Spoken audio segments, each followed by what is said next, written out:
வணக்கம் தமிழ் மக்களே. காஞ்சிபுரம் மக்கள் சந்திப்பில் தாவேகாவோட தலைவர் திரு விஜய் அவர்கள் என்ன சொல்லியிருக்கிறாருன்னு கேட்டிங்கன்னா, எல்லாருக்கும் நிரந்தர வீடு, எல்லாருக்கும் ஒரு மோட்டார் சைக்கிள் அப்படின்னு சொல்லியிருக்கிறாரு. இதில் என்னோட கேள்வி என்னன்னு கேட்டிங்கன்னா, எல்லாருக்கும் நிரந்தர வீடு, எல்லாருக்கும் மோட்டார் சைக்கிள் அப்படிங்கிறதெல்லாம் கரெக்டு. ஆனால் அதை நீங்கள் கொடுக்க போறீங்களா அப்படிங்கிறது தான் என்னோட கேள்வி. அந்த அறிக்கையிலையோ அந்த பேச்சிலையோ அதில் நாம கொடுக்க போறோமா இல்ல அவங்களே தான் வாங்கிக்கணுமா அப்படிங்கறத பத்தி எந்த ஒரு தெளிவும் கிடையாது.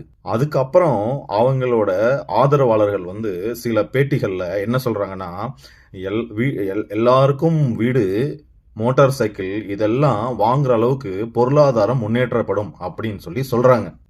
நான் என்ன கேட்குறேன்னா, நீங்க பொருளாதாரத்தை தான் முன்னேற்ற போறீங்க அப்படின்னா, அந்த ஸ்டேட்மெண்ட்லயே எல்லோருக்கும் வீடு வாங்கும் அளவுக்கான பொருளாதார முன்னேற்றத்தை ஏற்படுத்தி தரப்படும்.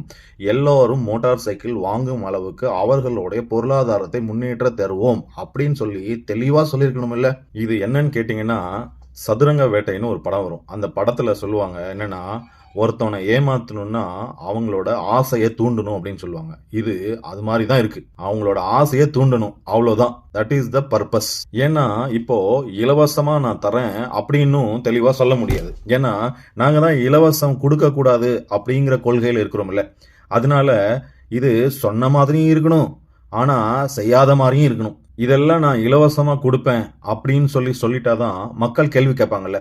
எப்படி கொடுப்பீங்க, அதுக்கு எங்க இருந்து நிதி வரும், அது எப்படி பாசிபிள், ஒருத்தவங்களுக்கு இத்தனை லட்சம் ஆகுமே, அத்தனை கோடிக்கு நீங்க எங்க போவீங்க அப்படின்னு எல்லாம் கேள்வி கேட்பாங்கல்ல.